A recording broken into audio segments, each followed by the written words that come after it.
The fragile peace in the Kashmir Valley was violently shattered on April 22, 2025.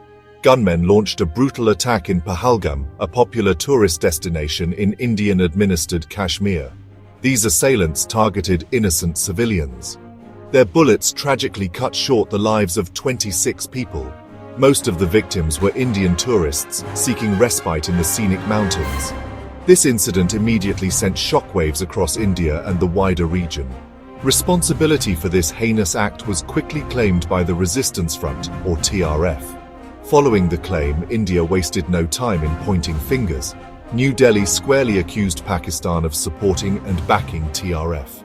Predictably, Pakistan vehemently denied these allegations. Islamabad stated it had no involvement in the Pahalgam massacre. The immediate aftermath in India was one of profound shock and widespread outrage. Citizens and political leaders alike condemned the senseless violence. This event reignited the long-standing tensions between India and Pakistan. Indian Prime Minister Narendra Modi publicly promised swift and severe retaliation for the massacre. The region braced itself for India's countermove, understanding that the cycle of violence was about to take another dangerous turn. India's answer to the Pahalgam massacre came just over 2 weeks later. On the early morning of May 7, 2025, the Indian military launched a significant offensive. This operation was codenamed Operation Sindoor. It represented India's direct and forceful military retaliation. The operation was swift and conducted under the cover of darkness. It began precisely at 1:05 a.m. Indian Standard Time. The main phase of the strikes concluded within a short window by 1:30 a.m. The nature of Operation Sindoor involved the targeted firing of missiles. These missiles were aimed at what India described as 9 alleged terrorist bases. These selected sites were located in Pakistan-administered Kashmir and deeper inside Pakistan. The choice of targets indicated India's intent to strike at the infrastructure of militant groups it held responsible for attacks on its soil. The operation signaled a new level of assertiveness from New Delhi. The Indian government, led by Prime Minister Narendra Modi, framed Operation Sindoor as a necessary and just response. Domestically, it aimed to reassure the Indian populace of the government's commitment to national security. The world watched closely as the two nuclear-armed states stood on the brink of a wider conflict. India provided specific details about the targets of Operation Sindoor. Within mainland Pakistan, the strikes focused on significant militant infrastructure. One key target was the Markaz Suban camp, located in Bahawalpur. This facility was identified as the headquarters of Jaish-e-Mohammed, or JEM. Another major target was the Markaz Taiba camp in Muridka, known as the headquarters of Lashkar-e-Taiba, or LT. Additionally, locations in Ahmadpur East were also reportedly hit. In Pakistan-administered Kashmir, several alleged militant camps were targeted. These included facilities in Kotli, specifically the Gulpur and Abbas camps. In Muzaffarabad, the Sawai Nala camp and the Syedna Belal camp were struck. Other areas hit were Bagh and Bimba, where the Barnala camp was targeted. Near Sialkot, the Sarjal and Mehmuna Joya camps were also on the list. India's official justification for Operation Sindoor was clear and repeatedly articulated. The strikes were aimed at dismantling terrorist camps and infrastructure.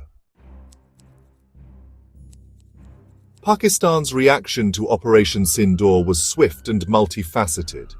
Initially, Islamabad continued to deny any involvement in the preceding Pahalgam attack. Pakistani officials strongly condemned India's cross-border strikes, labeling them an unprovoked act of aggression. Prime Minister Shehbaz Sharif described the Indian operation as an act of war against Pakistan's sovereignty. True to its word, Pakistan launched its own military retaliation. Pakistani forces targeted what they identified as Indian military installations across the frontier. These counter-strikes also extended into Indian-administered Kashmir. Pakistan employed a combination of missiles and drone attacks in its response. The swiftness of this counter-offensive indicated that Pakistan's military was on high alert. Pakistan also made bold claims regarding its successes against Indian military assets. Pakistani military spokespersons announced that their forces had shot down 5 Indian Air Force jets. The high stakes involved in such cross-border military actions were evident to all observers. The conflict quickly evolved beyond the initial missile exchanges.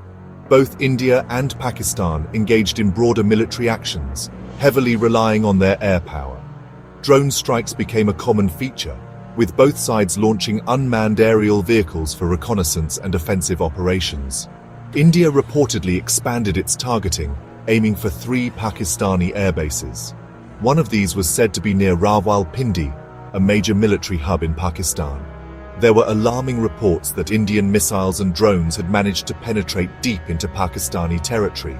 Some projectiles allegedly reached the airspace of major Pakistani cities, including Lahore and Karachi. The psychological impact was undeniable. A significant dogfight reportedly occurred, involving as many as 125 fighter jets from both Indian and Pakistani air forces. The skies over the subcontinent briefly became a live testing ground for sophisticated military hardware and tactics. As the conflict raged and fears of a full-scale war mounted, international diplomatic efforts intensified. A crucial breakthrough came on May 10, 2025, when a ceasefire was announced. This cessation of hostilities was largely attributed to the mediation efforts of the United States. The intervention of major global powers was instrumental in halting the immediate fighting. Following the announcement, both India and Pakistan quickly moved to shape the narrative of the conflict's conclusion. Each country held prominent news conferences. In these briefings, officials from both New Delhi and Islamabad claimed victory for their respective nations. The ceasefire agreement included specific commitments from both sides. Senior military officials from India and Pakistan publicly pledged to uphold the terms of the ceasefire. The immediate effect was a sense of relief in the region. The conflict, though brief, exacted a significant human toll, particularly on civilian populations residing in the border regions. In Indian-administered Kashmir, authorities were compelled to issue evacuation orders for residents in vulnerable areas close to the line of control. Families were forced to abandon their homes and seek shelter in safer locations. A similar situation unfolded on the other side of the line of control, in Pakistan-administered Kashmir. Residents in areas exposed to Indian shelling also fled their homes in search of safety. The displacement created humanitarian concerns, with urgent needs for food, water, and medical assistance. International aid agencies monitored the situation closely. The human tragedy of the conflict was also highlighted by specific claims of civilian casualties linked to military operations. The outbreak of hostilities between India and Pakistan immediately garnered significant international attention and concern. Global leaders from various influential nations swiftly called for de-escalation. The primary worry was the potential for the conflict to spiral out of control, given that both India and Pakistan are nuclear-armed states. US President Donald Trump was notably active in the final mediation of the ceasefire. Major powers recognized the grave implications of a full-blown war in South Asia for regional and global stability. The United Nations also played its customary role in such crises. The UN Secretary-General issued public statements urging both India and Pakistan to exercise maximum restraint. Diplomatic missions in New Delhi and Islamabad worked behind the scenes, complementing the public calls for peace with direct engagement with both governments. In the immediate aftermath of the May 2025 conflict, both India and Pakistan sought to frame the outcomes in their favor. From Pakistan's perspective, there were several perceived strategic gains. The crisis successfully re-internationalized the Kashmir issue, drawing global attention back to the long-standing dispute. Pakistan viewed the ceasefire as a consolidation of its defensive posture. India, too, could point to certain strategic achievements. Operation Sindoor refocused international attention on the issue of Pakistan-based militant groups. Domestically, the Modi government scored significant political points among its nationalist support base. However, independent analysts offered a more sobering assessment of the situation.